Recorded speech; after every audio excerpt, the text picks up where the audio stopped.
just try and give you an idea of how we did things. Cauldron was, in effect, an extreme simplification of harness. By using a pontoon as a fixed, floating layout, we were able to reduce our requirements from 2 ships and a shore base to a single ship for everything. An essential part of this plan was the very close contact with MRD. The corridor was, so to speak, extended by the aircraft provided by the RAF, which linked the department with the trials site. Here is the pontoon moored in the bay north of Stornoway, and in another rather shaky air shot you can catch a glimpse of Ben Lomond at anchor. The whole idea depended on the use of the spud pierhead pontoon, originally built for Mulberry. I want to show you a few diagrams of the pontoon so that you can get the general idea. The pontoon is 200 feet long and 60 feet wide, and it's about 10 feet deep. It normally floats with about 7 feet of freeboard, as you can see in this end view. To put it into a state suitable for wind flow, the centerline tanks are filled with water, which sinks the pontoon down until the freeboard is reduced from 7 feet to about 3 feet. The wing tanks are then flooded. This has the effect of tilting the pontoon over until the surface slopes at about 1 in 10, and the windward edge is level with the water. The wind can now flow smoothly from the sea onto this gentle slope and up it. This flooding and listing are done by machinery in compartments below deck. There are 3 60-kilowatt diesel generators and 3 350-ton pumps, as well as a lot of other equipment. Looking down on the layout, you can see that we had an arc of sampling positions with its center at the source, which was held on a floating boom 25 feet long. The radius of the arc is 75 feet, and the appropriate part is fitted up with animals and sampling gear for each trial. If necessary, the pontoon can be swung to adjust it to the wind direction. One of the breast wires is eased off and the other pulled in. This can be done at both ends. In August 1951, we held preliminary trials in Sandown Bay, Isle of Wight. The pontoon had been towed back from Malta, and our invaluable constructor, Mr. Vincent, had, not without apprehension, flooded and listed it successfully at Portsmouth. You can see here the pontoon with the full list on, and also the temporary sampling arc, which was rigged for these trials.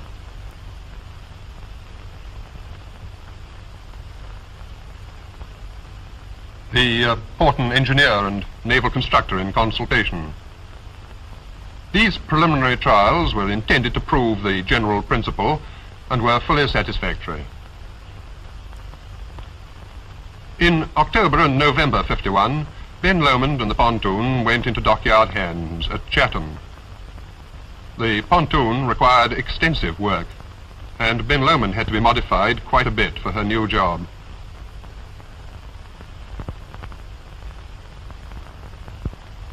Meanwhile, special stores and equipment were being designed and made and assembled at MRD. Work continued until the CNC's inspection on the 23rd of April 1952.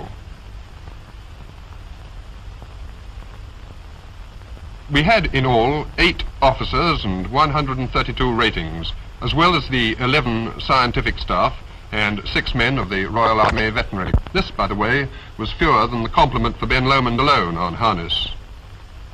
As soon as the inspection was over, the dockyard returned for final work, which was pushed through as rapidly as possible. We were pleased with the modifications, which were, on the whole, very satisfactory. Storing began, and in fact was nearly finished, before dockyard work was completed. This gave rise to some difficulty. Time should be allowed to avoid this, and to give the ship's company opportunity for working up.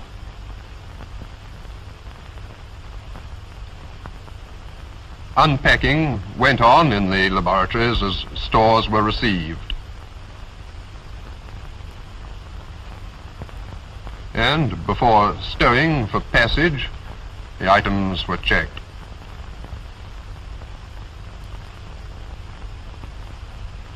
In the animal hold, trials equipment, animal exposure units and their transit boxes are being stowed.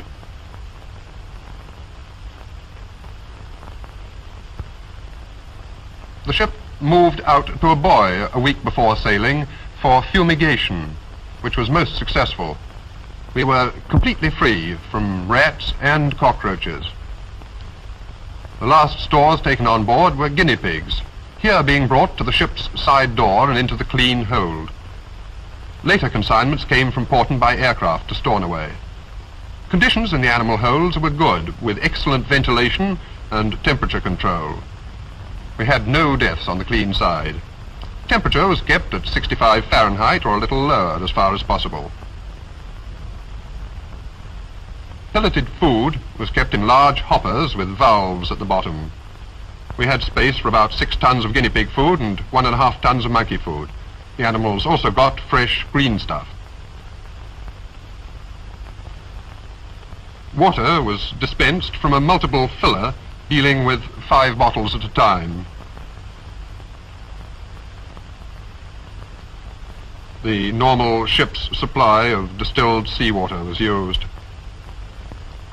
Water bottles being fixed to the guinea pig trays, each of which held 8 pigs. We had room for 2,400 pigs and 100 monkeys on the clean side, and the same in the dirty hold. The monkeys lived in individual cages. The day before sailing was devoted to a thorough cleaning of the lab area, which was attacked with great vigor and some heartfelt comment.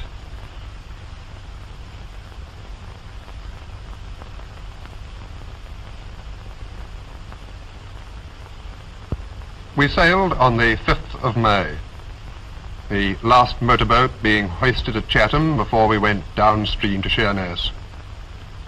These motorboats were used on the site during the trials, particularly as control boat and what we called the taxi boat for the pontoon engineers' party. They proved in general very satisfactory, though hoisting them wasn't as easy as this when the sea was rough, a frequent source of anxiety.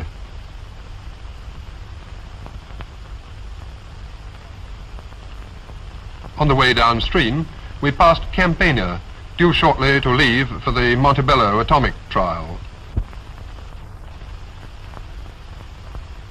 Last stores were taken on board at Sheerness, and we set off. Quietly at first, with warm sun that was rare enough later in the year.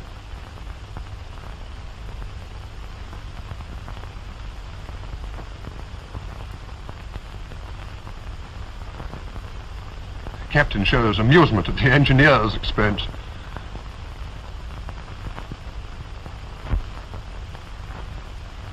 At first, work in the lab was easy, but the ship began to roll, and it became increasingly difficult to carry on with preparing the laboratory equipment. We met a heavy beam swell.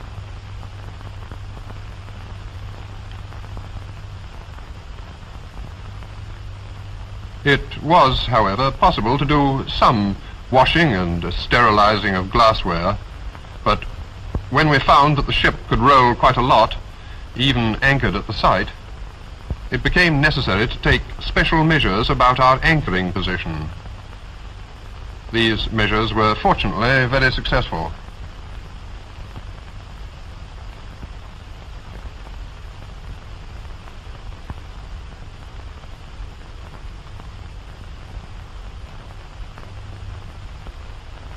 the Cauldron Mark I, and lab staff getting a new slant on the situation.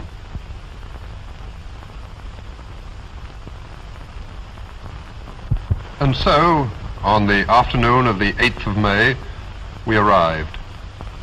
And the site looked very nice indeed in the sunshine, with a gentle breeze blowing as we came in to our first anchorage.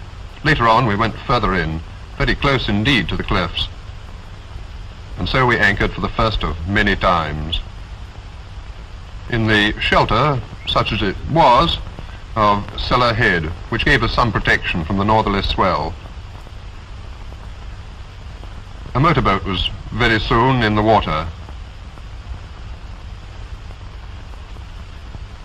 2 hours later, we had our first taste of the vagaries of the weather in this locality, for it was necessary to hoist the boat again because of rising wind. So here we were, with this pontoon, ready to find out how best to use it, and then to put it to use.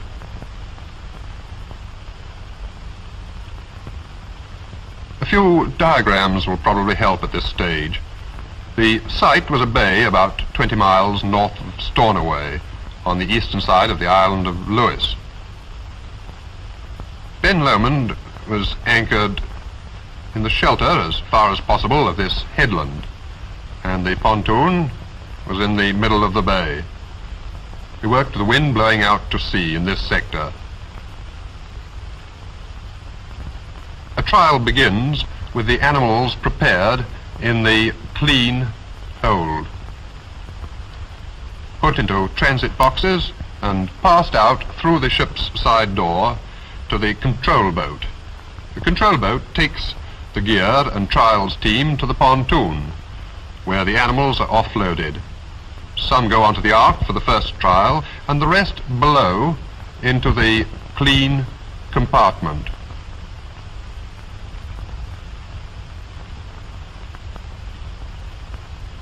The control boat moors a couple of 100 yards upwind and directs the trial by radio.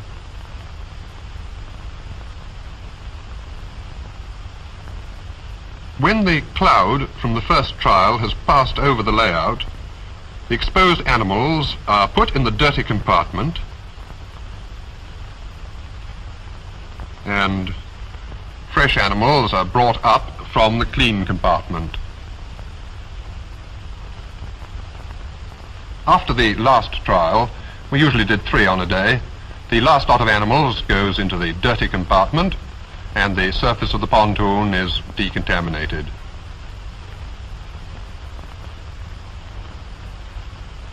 The control boat comes alongside the pontoon and embarks the men in clean rig and the animals in clean boxes, which it then takes back to Ben Lomond, where the animals are passed into a lobby and thence into the dirty hold, where they're held for observation and post-mortem. The samples go to the laboratory up above, where assessment is done.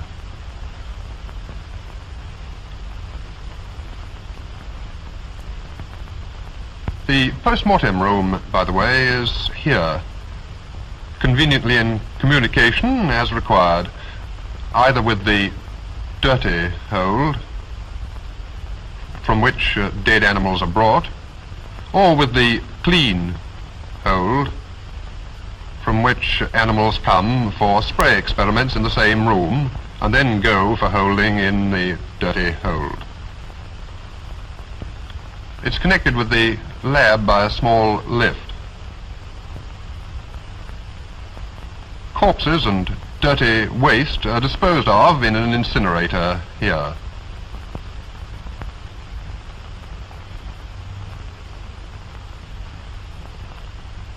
I'm now going to follow through the actual operations in detail. The first stage in preparation is boxing of animals for exposure. This job is started about a couple of hours before the first bomb is fired. That is about an hour before we load the boat and go to the pontoon. The guinea pig unit was designed for Cauldron. It was made to hold up to 10 pigs and 2 impingers. The animal is held by the neck with the head exposed. The units are carried forward and stacked by the place where assembly will be finished by fitting the sampling apparatus, that is the impingers, and fresh trays are brought to the boxing point.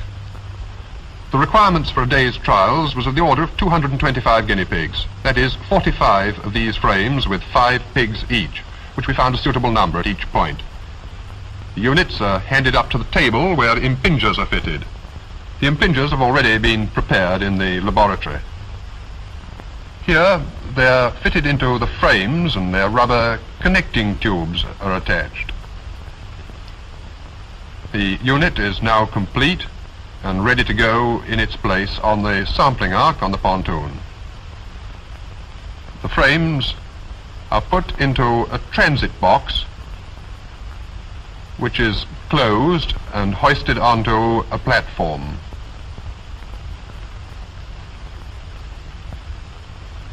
From here, the boxes are carried through a passage to the lobby and so to the ship's side door.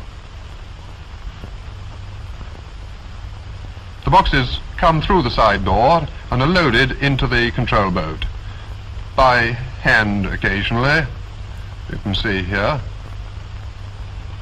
or more often by a hoist worked from the deck above.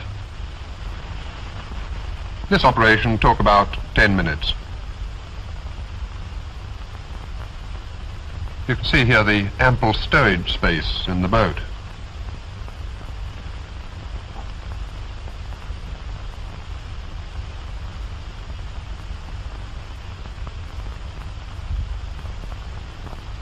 The trial team now joins the control boat. 3 lab staff, 3 vets and the radio officer make up the pontoon team of 7.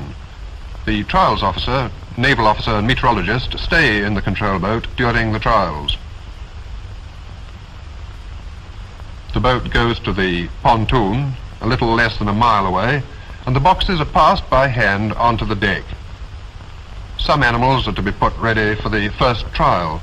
The rest go into the clean compartment.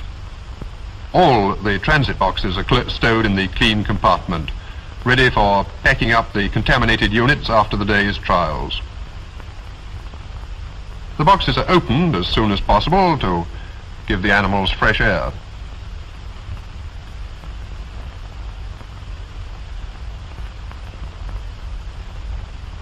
This gives you an idea of the normal bulk of gear for a day's work.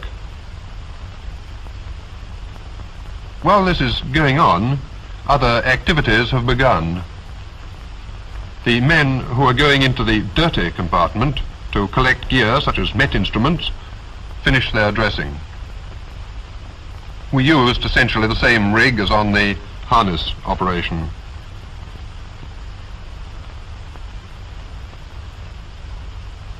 The meteorologist adjusts his anemometers, which are connected to recorders in the clean compartment. In some of the trials, anemometers were fixed also on the sampling ark, towards the higher side of the pontoon. The wind direction indicator, which we call Big Ben, is put in its socket. It has a dial which can be read from the control boat 200 yards away. Scientific officer and met man making final adjustments to Big Ben. The pontoon is now nearly fully listed. Listing began as soon as the control boat arrived. Water is pumped into the wing tanks until they're full, which takes about 25 minutes. The manholes are left open, and when the water gushes out, the pumps are turned off. The covers are then put back. The naval pontoon party was 4, 1 in charge, 1 for the pumps, and 2 for the power station.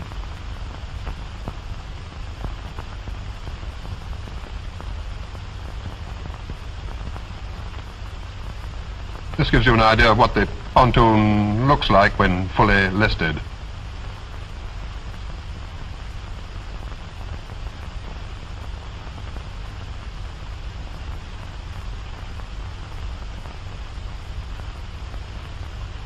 while waiting for the tanks to fill, the pontoon can be swung, as I said, by adjusting the breast wires so that the wind direction is more towards the center of the ark.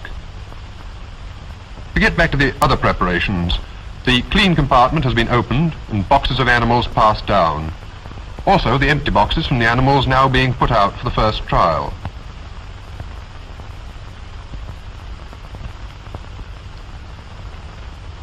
In the clean compartment, the animals are stowed on racks. These animals will be used in subsequent trials.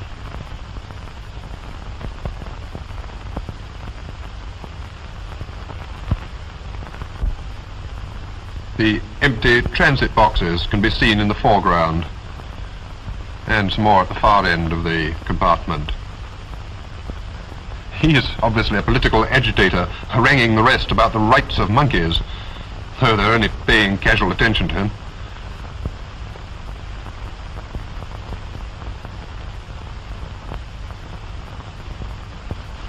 Trolleys are used to convey units to and from the more remote parts of the sampling line.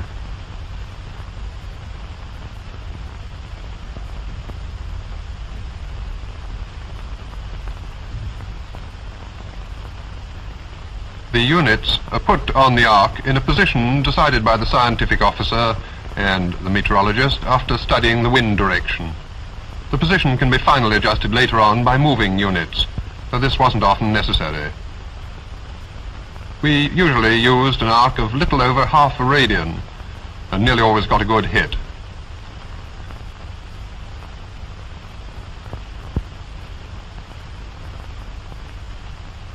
Preparations are well advanced now.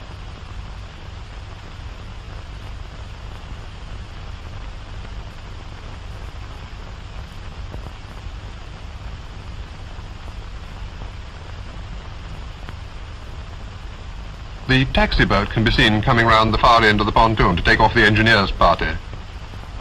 It was sometimes desirable to leave the animals the wrong way round as long as possible to protect them from high wind. Temperatures were mostly about 55 Fahrenheit and wind speeds generally high.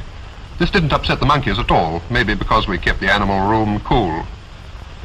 We also lost very few guinea pigs through exposure, but they had a habit of biting one another if they could reach. In earlier trials, they sometimes came back in bad shape.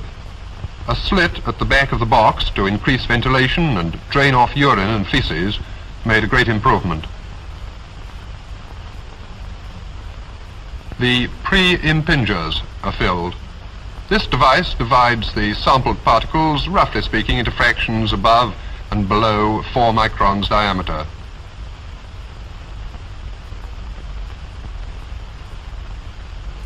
Vacuum tube connections are checked and manual vacuum valves opened. Vacuum is not yet on the line. It's controlled by a master valve in the clean compartment.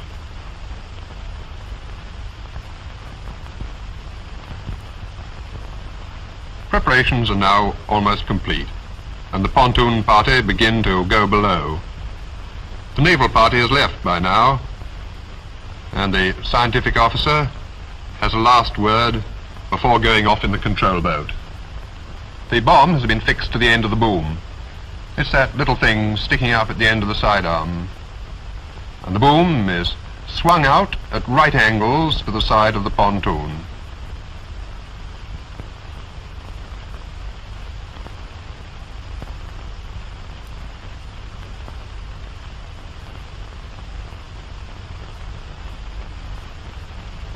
Looking back from the control boat as it goes upwind, we can see the boom being secured by one of its guy ropes.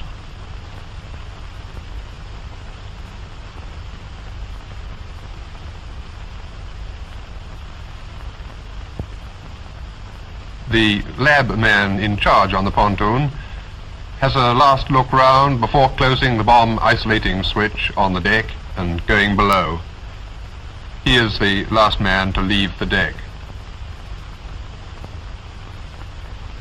In the clean compartment, the radio man and one vet are ready. The radio man has a telephone for communication with the dirty compartment, radio for talking with the control boat, and controls for firing the bomb and turning the vacuum on. the vacuum gauge, showing the state of the 500 cubic foot vacuum tank. Also, gauge and regulating valve for low pressure air, led to the end of the boom for spray trials. The last man into the dirty compartment checks the closing of the hatch and goes to phone the clean compartment. These hatches, by the way, gave some trouble, being awkward to handle and requiring a lot of care to ensure airtightness. The radio man gets the call from the dirty compartment saying that they're closed down and ready for the trial. So he goes and calls the control boat by radio to tell the scientific officer that the pontoon is ready. And then he waits for instruction. The scientific officer receives the call and gets ready. A flag is displayed in the control boat to ask Ben Lomond for permission to carry on. The range safety is controlled by Ben Lomond. The all clear is given by hoisting a pennant. The scientific officer tells the pontoon control to stand by, and he waits with his hand on the vacuum control valve. He orders vacuum on and watches Big Ben closely, and when the wind direction is right, usually within a quarter of a minute, orders fire. Watch the middle of the near side of the pontoon there. You can see the bomb burst and the cloud passing over the arc. The scientific officer watches its passage carefully so that he can help the lab assessment. And when it's passed, he gives the order, vacuum off.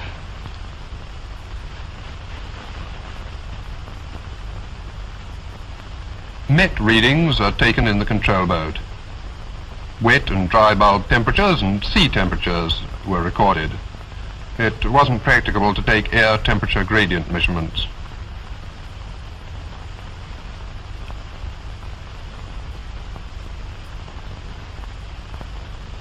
In the pontoon, the vet in the clean compartment notes the readings of the anemometers that we saw earlier. There was also an instantaneous wind speed indicator here, so that the control boat could call up at any time and find the actual wind speed over the pontoon. The vet and radio man will shortly be busy passing up animals for the next trial. All these film shots, by the way, were taken during actual hot trials. The radio man has given the all clear to the dirty compartment, and the 5 men in there go up to remove the first layout and to fix the second one. The control boat can, of course, order a new position if the wind has changed.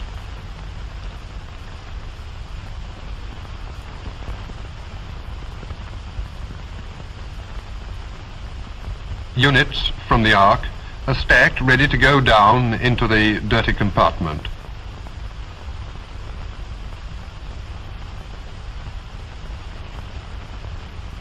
Where the animals that have been exposed are stowed in racks.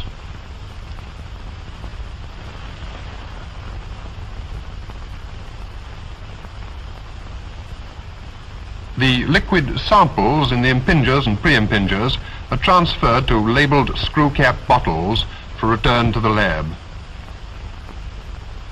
This is conveniently done by 2 men working together and helped by a third who brings the sampling units. Meanwhile, the hatch of the clean compartment is decontaminated and opened from above, and the clean units are passed up.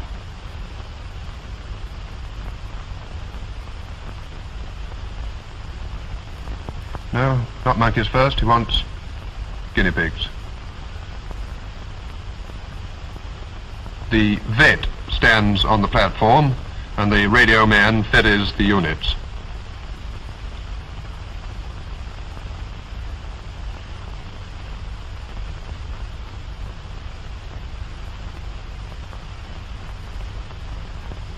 A fresh arc is ready.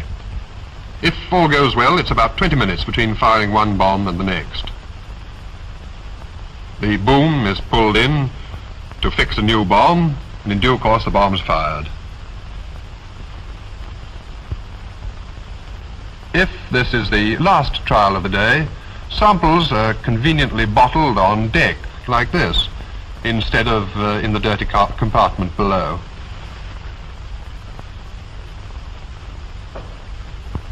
All that remains is to clear up and decontaminate the pontoon, and for the men to change into clean rig. Dirty gear is stowed in the dirty compartment. Anemometers in their box, and then Big Ben.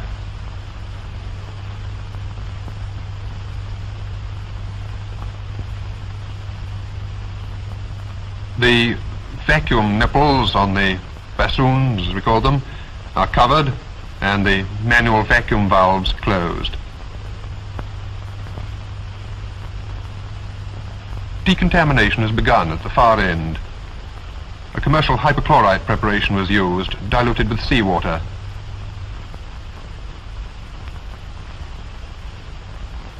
Small hoses were used for stanchions, hatches and other obstructions in the more important areas, and large hoses for the main surface. They're fed from battery-powered pumps controlled by switches on deck. The final stages are not shown. The contaminated units are put into the clean boxes, and the men change into clean rig for return to Ben Lomond. Outer clothing is removed on deck. Underclothing is changed and clean overalls are put on in change rooms below deck. You can see a man lashing a trolley in the background.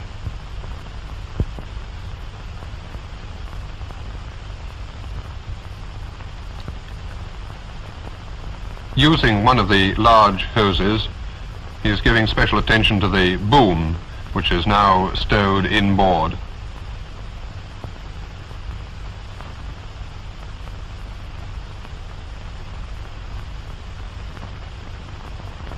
The control boat waits to come alongside the pontoon and put the scientific officer and met officer on board to help in boxing the animal units.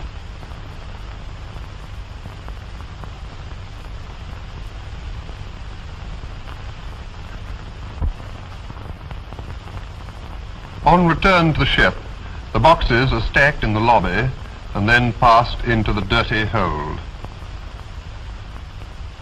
They're slid down a chute and then carried to a convenient place for the next stage. Lids are taken off as soon as possible to give the animals air.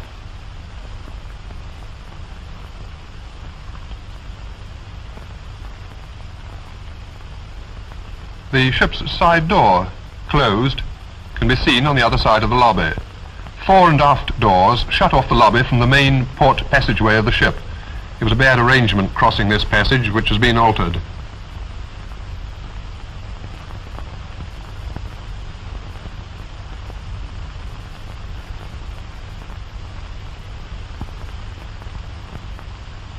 The animals are unboxed here and put into cages that have been made ready by the ship's veterinary staff during the trials.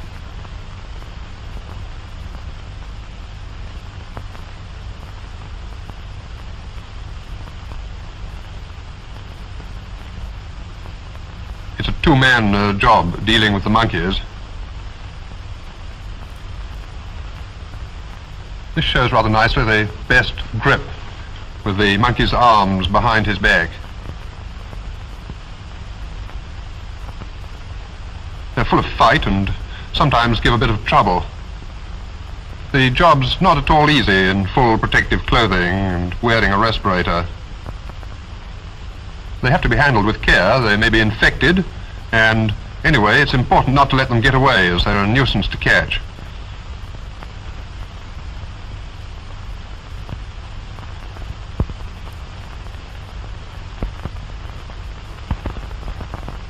The safety officer took a large number of swabs and air samples both here and on the pontoon.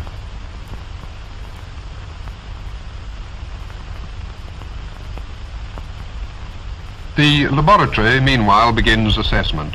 plates have been poured a day or two before in the small plate pour room, the door of which wasn't usually wide open like this. We usually used about 400 to 700 plates for a day's work.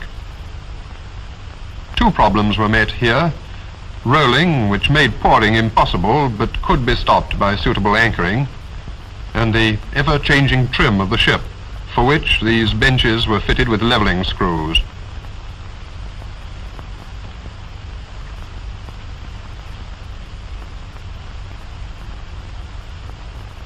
Assessment was done by a team of 4 or 5 using the conventional drop plate method. Dilutions were made by mouth-operated pipette. There was no trouble despite the absence of special safety devices, or perhaps because of it.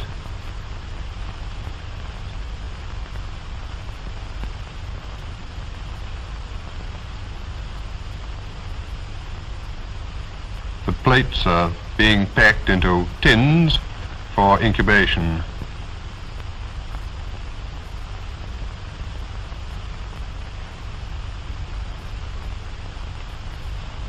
Here the tins are going into one of the hot rooms to be incubated.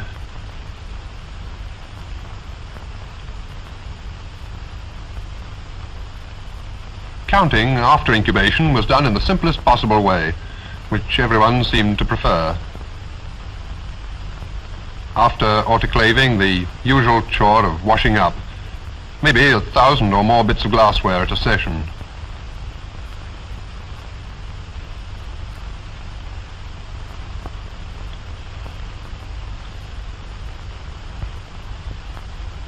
We washed in soap flakes, rinsed in tap water, which was ship's distilled seawater, of course, and finally double rinsed in lab distilled water. When there were several hundred animals to be autopsied, a mass production system was used. Preparations going on here.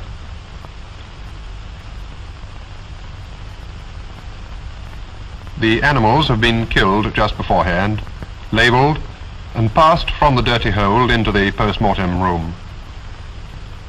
The principle is that each man has one job, and the bodies pass from one man to the next round a rotating table, an idea developed at Suffield in 1945.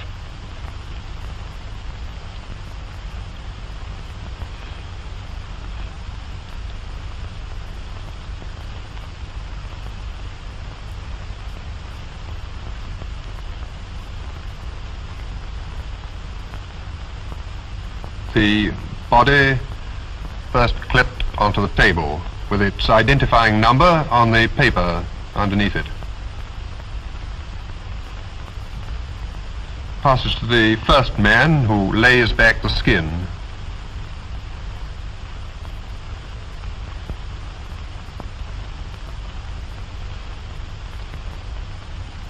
The second man exposes the organs.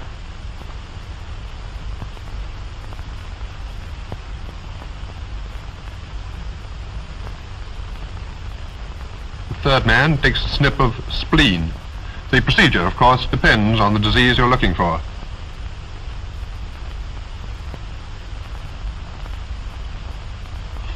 The plates are handed by a man working from a side bench.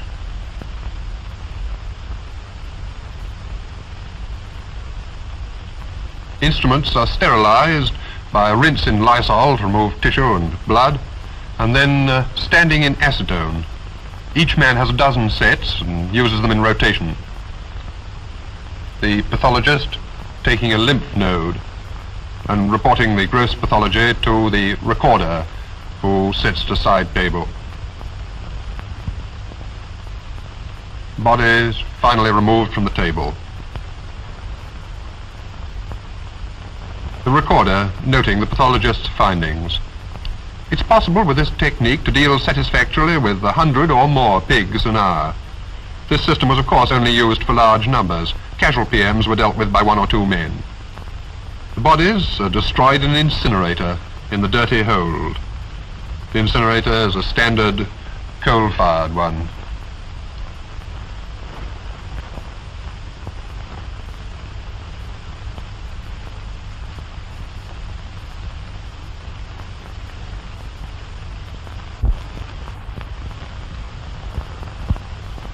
This organization was, as I said, closely linked with MRD by air.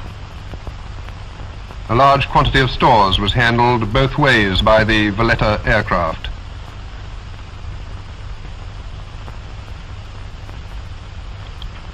The main need was for the swift and safe transport of animals. The Valletta also acted as passenger aircraft for important visitors and staff. All the thousands of guinea pigs, as well as the monkeys, arrived in excellent trim. The aircraft had ample room for stores and was comfortable for passengers.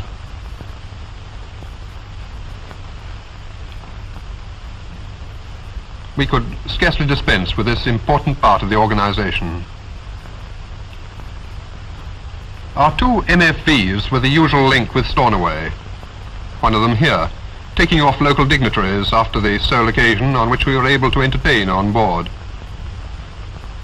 It was ironical but inevitable that the MFV trip from Stornoway to the site took as long as the air trip from Porton to Stornoway. The MFVs did good service, often making the 20-mile run 4 times a day in rough weather, though sometimes a night run when we were lying off Stornoway was calm enough. The final but not unimportant member of the team was the tug, our clear-range vessel. Hengist, there for most of the season, was also an invaluable link with Stornoway.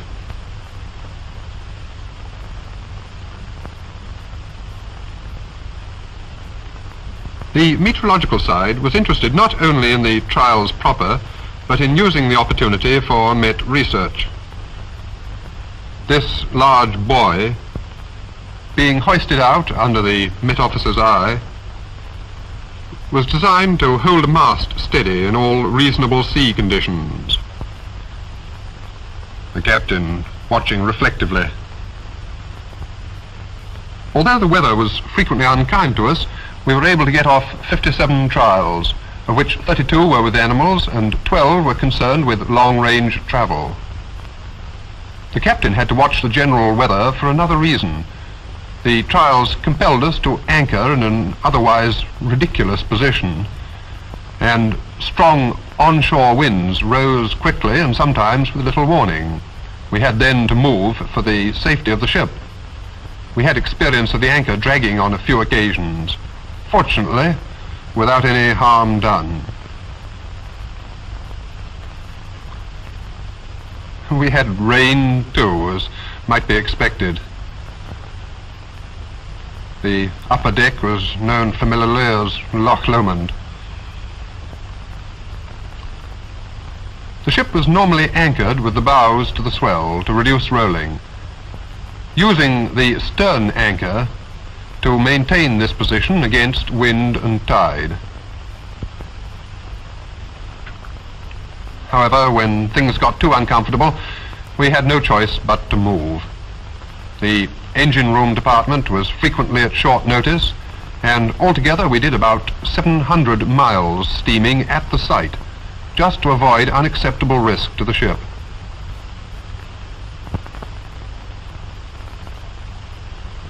You can just see the pontoon there, wallowing in the distance as we pass it on one of our retreats. We were at no time anxious about the safety of the pontoon, which could ride out any likely storm.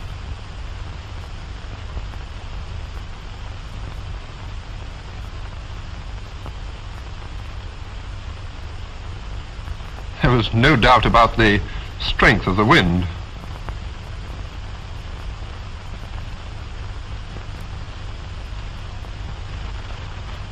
Because of this trouble with the weather, such an operation, although at a fixed site, must be regarded as very nearly a fully sea-going one. On one occasion, a motorboat, which could not be hoisted before the sea was too rough, had to make an uncomfortable trip alongside us to the shelter of Stornoway. We packed up in September '52, with trials completed and waiting only for the final holding period for animals.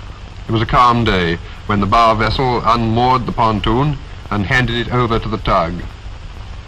A couple of days later, we were accompanied by a gale over to the mainland, where we'd intended to inspect Grenard Island. But weather drove us from there also, and we left Lochue the following morning after a very anxious night. It was quieter as we passed Cape Wrath, but the pontoon, 3 days ahead of us, had had a rough time and did not arrive until a week after Ben Lomond. We got into Sheerness on the 28th of September, and we were glad to look round at what seemed at first like the height of civilization. There were some final post-mortems to do. The dirty hold had to be thoroughly decontaminated, and there were stores to be packed for return to Porton. While we waited for a berth at Chatham, final records were written up and packing went on. We got alongside on the 1st of October, and so we found our way back to the department.